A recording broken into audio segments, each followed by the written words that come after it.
কত দেখতে ইয়াম্মি লাগতেছে। আজকে আমরা একটা স্পেশাল রান্না করব, কি আর এটা কিন্তু সিক্রেট, এটা কিন্তু কেউ জানে না। আমি ভালোভাবে ধুয়ে কসলায় ধুয়ে কাঁচা গরম মশলাটা পরেই দিই, হাতের মধ্যে লেগে যাবে। পরিমাণ মতো দিয়ে দেবো করে প্রেসার কুকারে আগে সিদ্ধ করে নেব একদম।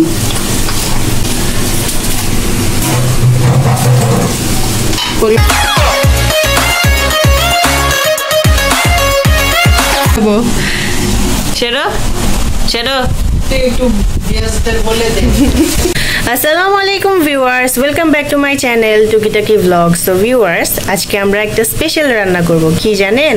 আজকে আমরা রান্না করব রান্না করব আজকে আমরা রান্না করব কাবাব। সো ফুপু কিভাবে রান্না করে কাবাব সেটা আপনাদের সাথে শেয়ার করব। আর এটা কিন্তু সিক্রেট, এটা কিন্তু কেউ জানে না। আপনাদের সাথে জাস্ট শেয়ার করতেছি, তো আপনারাও আবার সবার মাঝে শেয়ার করে দিবেন সিক্রেট কাবাবের রেসিপিটা। তো ফুপু, এখন এটাতে কি কি দিচ্ছেন আপনি? এখন দিব, এখানে আমি 1.5 কেজি ডাল নিয়েছি। ছোলার ডাল? হ্যাঁ, ছোলার ডাল নিয়েছি। আমি ভালোভাবে ধুয়ে কসলায় ধুয়ে রাখছি। আর এখানে মাংস 2 কেজি মতো মাংস নিয়েছি, গরুর মাংস। হ্যাঁ, গরুর মাংস কেটে নিয়েছি। এখন এইগুলোর সাথে আমি মশলাগুলো দিব, আপনারা জানাবেন 1.5 কেজি ডালের ভিতরে কতটি মাংস লাগে। আমি তো 2 কেজি মতো মাংস নিয়েছি, 1.5 কেজি মনে হয় বেশি হবে। আমি দেব পেঁয়াজ, পাতিটা আটলেই হয়। প্রেসার কুকার 2 বার দিতে হবে হয়তো, প্রেসার কুকার তো ছোট লাগতেছে, 2 বার হয়তো বা দিতে হবে। দেখি, আল্লাহ ভরসা। দিব লবণ, পরিমাণ মতো লবণ দিব। পরবর্তী আর কাঁচা লবণটা না করতে হয়। আমি পরিমাণ মতো এটা দিয়ে আমি 3 চামচের মতো দিলাম। এখন দিয়ে দেবো আমি এখানে গরম মশলা, কাঁচা গরম মশলাটা পরেই দিই, হাতের মধ্যে লেগে যাবে। দিয়ে দেবো পরিমাণ মতো হলুদ,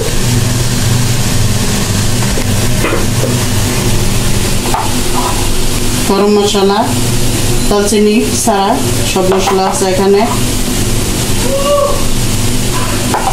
কম করে দিলাম। জিরা দিব,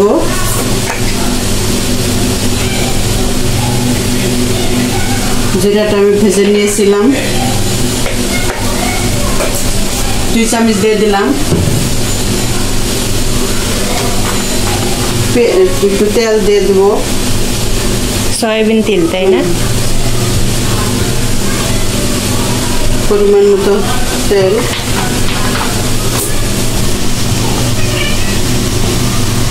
আদা রসুন বড় ভাই আছে,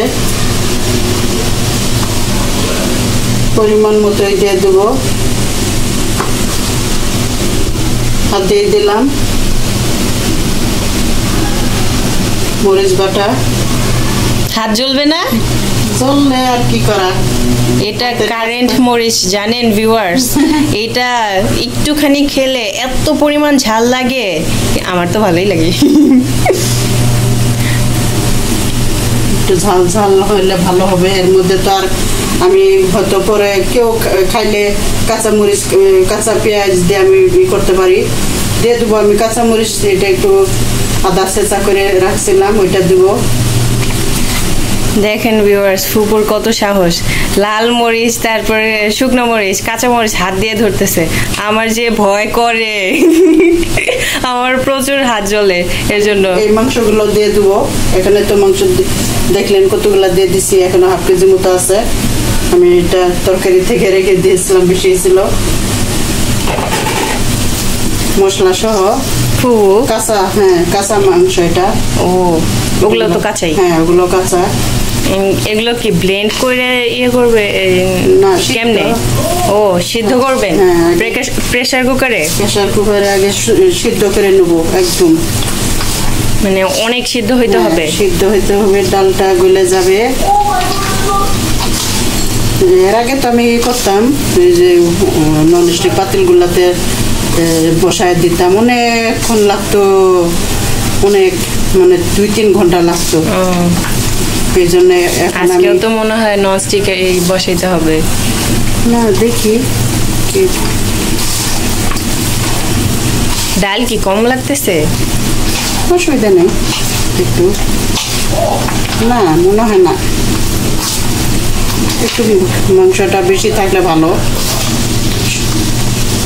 এখানে তার মানে আমার 3 কেজি, প্রায় 3 কেজি মতো মাংস দিয়ে দিলাম। গ্রানটা অনেক সুন্দর আসতেছে। শিখো, শিখতে হবে না সেটা, না শিখবে না না করে সেটা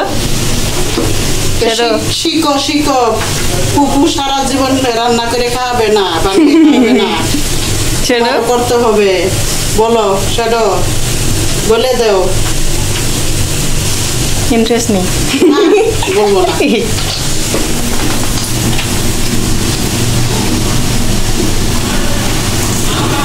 এখন আমি মশলাগুলো দিয়ে দেবো। এখানে আছে বস, মশলার সবার চেয়ে উপরে বস দিলাম, দালচিনি, তেজপাতা।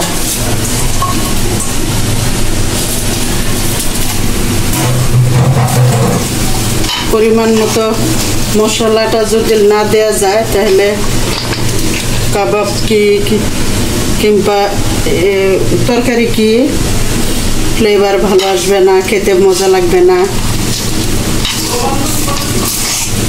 সব কিছুরই একটা পরিমাণ আছে।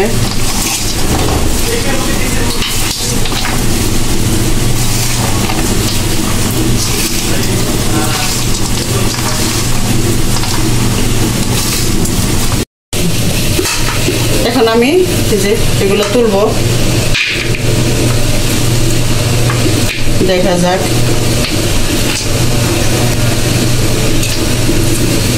কারণ কাবাবটা তো সবসময় বানানো হয় না, এজন্য একটু বেশি করে বানাইলে, ডিপ করে রাখলে বানিয়ে বাচ্চাদের যখন তখন ভাজে দেওয়া যায়। মেহমান আসলে আমি হয়তো এর আগেও বানাইছি, আপনাদের তো দেখাইছি। আমি তো যা কিছু করি আপনাদের সাথে শেয়ার করি, চেষ্টা করি আপনাদের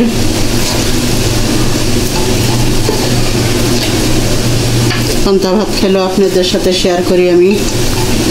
থাকবে থাক, আরেকটা প্রেসার কুকারে দেন, একটা মনে হয় বেশি ওর পরে জুলুম হয়ে যাবে, পরে আবার ফাইটটা যাবে। আরেকটা দিই, আরেকটা বের করি। পরে মনে আছে ওই যে লাখি যে একবার ইয়ে বানাইছিল, কি জানি আপনি দিয়েছেন চুলার উপরে প্রেসার কুকারে মাংস বসাইছি, পরে ওইটা খুলতে যায় ছাদে উঠে গেছে, ওরকম হবে। উপর থেকে ওইটা বাইরে করা যায় কিন্তু ভিতরে না, বিল্ডিং এর ভিতরে করলে তো আমাদের ছাদে যায় চুলগুলা লেগে যাবে। দেখি তো, দেখি আগে আচ্ছা হবে কিনা। ঝোল দিবেন না? হ্যাঁ, ঝোল দিলে তো তখন আর উপচে উঠবে না। আরেকটা বের করি। হ্যাঁ,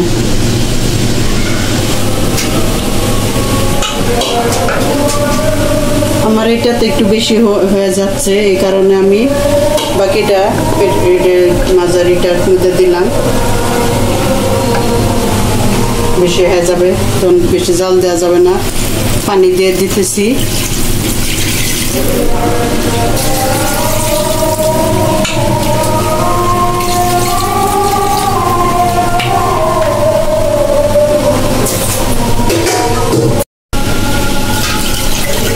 বারবার তো পানি দেওয়া যাবে না।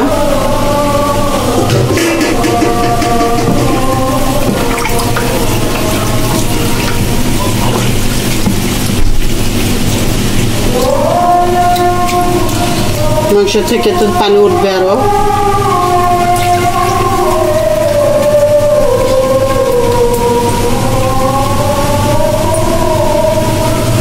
ফ্লেভার। অনেক সুন্দর গ্রান। সো ভিউয়ার্স, আমাদের বুট রান্না হয়ে গিয়েছে। এই যে মাংসও সিদ্ধ হয়েছে। একটা দেখে আপনাদের, এই যে দেখছেন কত একটা জোর খাটানো লাগে না।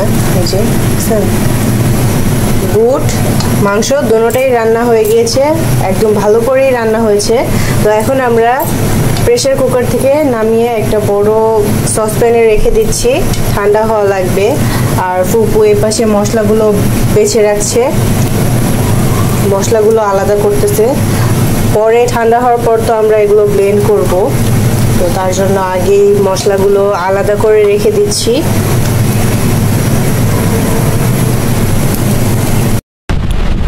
সো ভিউয়ার্স, এখন আমরা বুটগুলো শুকাইতে মানে এখন আমরা বুটগুলো ঠান্ডা হইতে দিছি ফ্যানের নিচে। তো ঠান্ডা হওয়ার পর ফুপু কীভাবে প্রসেসিং করে সেটা দেখাবো আপনাদের। আর আপনারা ভাবতেছেন যে এটা দিয়ে কেমনে কাবাব বানাবে, এটা তো এত নরম গলে গেছে। তো দেখবেন ফুপু কীভাবে রান্না করে আর কাবাবটা বানায়। সো ঠান্ডা হোক, তারপর দেখা হবে। দেখুন সো ভিউয়ার্স, এই যে এখন আমরা বুটগুলো বেটে নিচ্ছি ব্লেন্ডারে। তো পাতলা করে নামাইছিলাম, এখন তো বেশি নামাতে করতেই চাইতেছে না।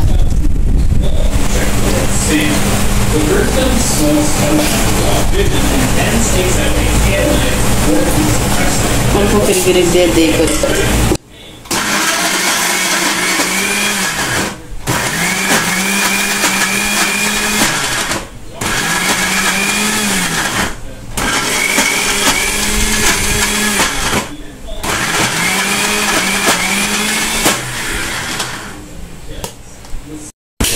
তো এই যে আমাদের এক বুল বুট হয়ে গিয়েছে বাটা। তো আরো এখানে আছে, তারপর এখানে আরো বাড়তেছে, এগুলো এখন বাড়তেছে। আর এগুলো শেষ, বেটে বেটে ওই বোলে রাখতেছে।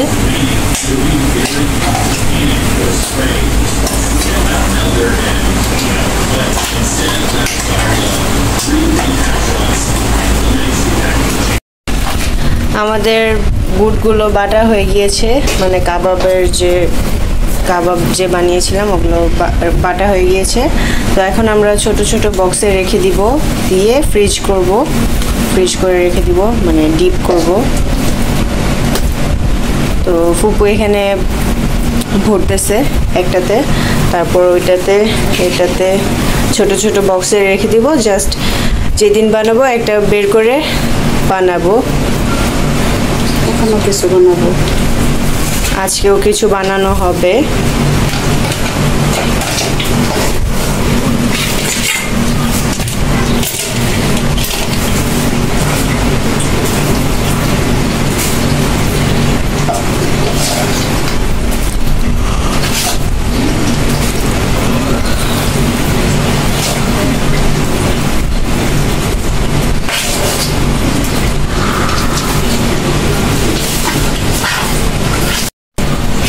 তো আমরা এই 2 বাটি রেখে দিব ফ্রিজে।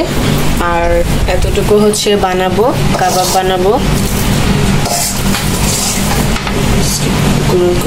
আর এগুলো টোস্ট বিস্কিট গুঁড়া করা হয়েছে, এগুলো মিক্স করা হবে ওটার সাথে, কাবাবের সাথে।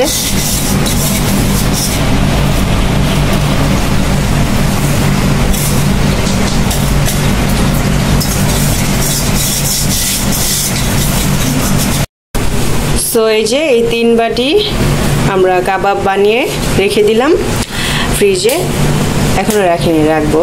আর এটা হচ্ছে এখন বানানোর জন্য। এখানে ফুপু বিস্কিটের গুঁড়া দিয়ে দিয়েছে, টোস্ট বিস্কিট, আর ডিম দিয়ে দিচ্ছি। তো এখন আমি কাবাবগুলো বানিয়ে নিচ্ছি।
শ্যাডো পার্টিসিপেট করেছে। সাবস্ক্রাইব করবেন যাতে আমি একটা মারা কিনতে পারি ভাঙ্গা মোবাইল দিয়ে। ভিউয়ার্স দেখেন, সকালে একটার সময় এই মাংসটা বের করা হয়েছিল, গরুর মাংসটা ভোর একটার সময়। হ্যাঁ, আর ও এগুলো বানাইতে আমার হুশ নাই। হ্যাঁ, তো দুপুরে একটার সময় শুরু করছিলাম আর এখন বাজে রাতের একটা। চিন্তা করেন ভিউয়ার্স, আপনাদের জন্য কত কষ্ট করে না বানাই, কিন্তু আপনারা সাপোর্ট করেন না। আপনারা একটু বেশি বেশি সাপোর্ট করেন। হ্যাঁ, আমার 1 লাখ সাবস্ক্রাইবার বানাই দিয়েন আমার চ্যানেলে। ফ্যামিলি ফ্রেন্ডসদের সাথে একটু শেয়ার করে দিয়েন আর একটু সাবস্ক্রাইব করে দিয়েন, যেহেতু আমি একটু একটা ভালো ক্যামেরা কিনতে পারি। আমি যেই ফোন দিয়ে ভিডিও করি ওই ফোনটা অত বেশি ভালো না। তো আপনারা যদি সাপোর্ট করেন তাহলে আমি একটা আসলে ক্যামেরা কিনতে পারবো, ভালো একটা ক্যামেরা। তো সবাই মিলে আমাকে একটু সাপোর্ট করেন যাতে আমি একটা ক্যামেরা কিনতে পারি।